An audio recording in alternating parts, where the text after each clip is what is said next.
निष्ठा लाइए। हमें ये जरूर प्रार्थना करनी है कि आप उपवास जरूर करें, शरीर स्वास्थ्य के लिए और निर्मलता के लिए इसकी बहुत आवश्यकता है। गुरुजी पहले बहुत किया है, पहले हफ्ते में 3-3 दिन करते। नहीं किया ही नहीं है, अगर पहले किया होता तो डर कैसे लगता। जैसे जैसे उम्र बढ़ रही है। व्रत का ऐसा हो गया, आलू और उसका सिंघाड़े का। भैया ऐसे फलाहार से तो हम मना करते हैं कि घर बर्बाद करोगे रोज फलाहार, ऐसा फलाहार तो रोज मिले बढ़िया है। गुरुदेव हमारे गुरुजी कालिदास महाराज जी 49 साल से सिर्फ एक नारियल का। हाँ हाँ बिल्कुल, संतों में बहुत ही क्षमता होती है, क्योंकि वो प्राण नहीं है, वो तो आत्मस्वरूप में स्थित होते हैं। श्वेतांबरी जी, गुरुजी श्री हरिवंश महाराज जी, गुरुदेव जो हम व्रत उपवास करते हैं क्या वो करना जरूरी है? मुझे अपने आसपास परिवार की तरफ से बार बार कहा जाता है, मुझसे होता नहीं है। क्या हम किसी व्रत उपवास के संकल्प को नाम जप के माध्यम से प्रगाढ़ता प्रदान कर सकते हैं? कर सकते हैं, पर अगर परिवार वाले कहते हैं तो एक दिन के उपवास में कोई हम मृत्यु को थोड़ी प्राप्त हो जाएंगे। कर लेना चाहिए, अच्छा शरीर स्वास्थ्य के लिए भी अच्छा है। नहीं रोज आंतों में डाला जाता है, अगर एक टाइम ना डाला जाए, एक दिन ना डाला जाए तो जो जठराग्नि है वो प्रबल हो जाती है और वो हमारे रोगों का नाश करती है। जब हमारी जठराग्नि मंद हो जाती है तो विविध प्रकार के रोग होते हैं। तो हमें लगता है कि महीने में 2 बार या 4 बार सबको व्रत रहना चाहिए, सबको भूखा रहना चाहिए। हफ्ते में 1 बार रख ले या 15 दिन में 1 बार रख ले, इसमें क्या जाता है? क्यों, किसका? हाँ तो इसमें क्या जाता है? क्या आप एक टाइम थोड़ा फल लेकर के एक दिन भूखे नहीं रह सकते? कई बार बहुत कोशिश करती हूँ, कई बार तो ऐसे ही हो जाता है, पर जब हम दिमाग से सोच लेते हैं कि आज व्रत रखना है, उस दिन नहीं खाते बनता है, उस दिन ऐसा होता ही नहीं है कि मैं कर पाऊँ, बहुत परेशान हो जाती हूँ। कोई परेशानी का विषय नहीं, क्योंकि आप शरीर भाव में है और शरीर को अपना स्वरूप मानते हैं, इसलिए आप भ्रमित है कि बिना भोजन के नहीं रह सकते।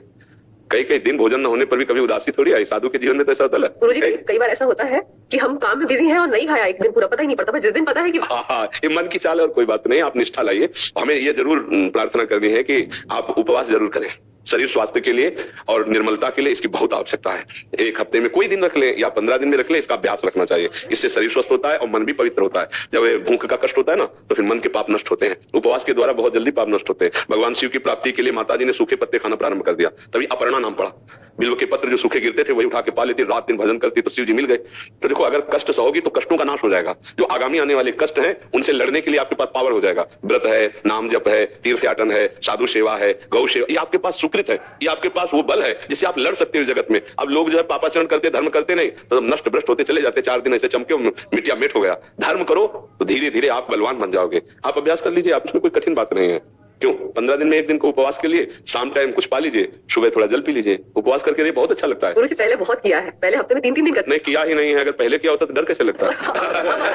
जैसे जैसे उम्र बढ़ रही है। भाई व्रत का ऐसा हो गया, आलू और उसका सिंघाड़े का। हाँ नहीं, आजकल तो व्रत क्या होता है, एक मनोरंजन हो जाता है। नहीं वो व्रत नहीं रहना चाहिए, वो व्रत हम नहीं कह रहे भाई। ऐसे तो रोटी दाल से काम चल जाएगा। वो जो कूटू होता है बड़ा महंगा होता है, कूटू की पूड़ी, हाँ, और सिंघाड़े का हलवा ऐसे नहीं, और वो समाज के चावल की खीर, ये सब महंगी चीजें हैं। और अंगूर और सेव संतरा, भैया ऐसे फलाहार से तो हम मना करते हैं कि घर बर्बाद करोगे रोज फलाहार, ऐसा फलाहार तो रोज मिले बढ़िया है। फलाहार का मतलब होता है आज हम व्रत है तो 12 बजे तक तो कुछ खाया पिया नहीं, 12 बजे थोड़ा जल पी लिया और शाम के 4 बजे कुछ फल आदि थोड़ा सा डाल लिया और बस रात्रि में कुछ नहीं लिया। या शाम के जैसे थोड़ा मीठा है, दूध है, ऐसे कुछ सात्विक थोड़ा प्राण पोषण के लिए। एक दिन में कोई मर थोड़ी जाएगा और दूसरे दिन फिर प्रातःकालीन प्रभु को भोग लगा करके फिर अन्न प्रसाद पा ले। होता वही है कई जगह कि हम पूरा दिन फ्रूट खाते रहते हैं, घर वाले बोलते हैं फ्रूट खा के रख लो, तो ऐसा व्रत का मतलब ही क्या हुआ? वही हम कह रहे हैं, ऐसे व्रत का मतलब नहीं है। खाना खा लो, हाँ उससे तो अच्छा 2 रोटी और दाल खा के नाम जब कर बढ़िया है। इधर उधर की सामग्री से तो अच्छा है। गुरुदेव हमारे गुरुजी कालिदास महाराज जी 49 साल से सिर्फ एक नारियल का।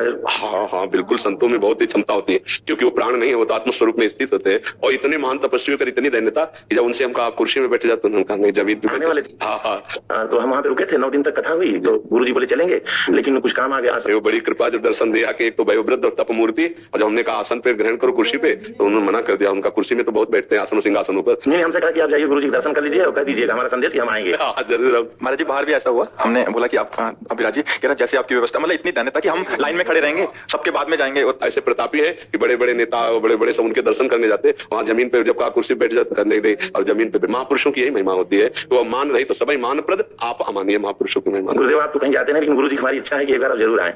वृंदावन की सीमा के, ब्रज की सीमा के बाहर क्षेत्र संन्यास जो होता है ना, वो यही होता है। तो गुरु कृपा से धाम का आजीवन मरण पर्यंत वास, कि कुछ भी हो जाए, अंग अंग कट जाए, पर गुरुजी हम हमेशा दर्शन कर सकते हैं आगे। कभी आओ, आपका स्वागत है, हृदय से स्वागत है। यहाँ बेशर्त काम है, शर्त है कि आपका मंगल हो जाए, आप सुखी हो जाओ, आप सच्चे बन जाओ, आप अच्छे बन जाओ, बस इतनी बात है जी।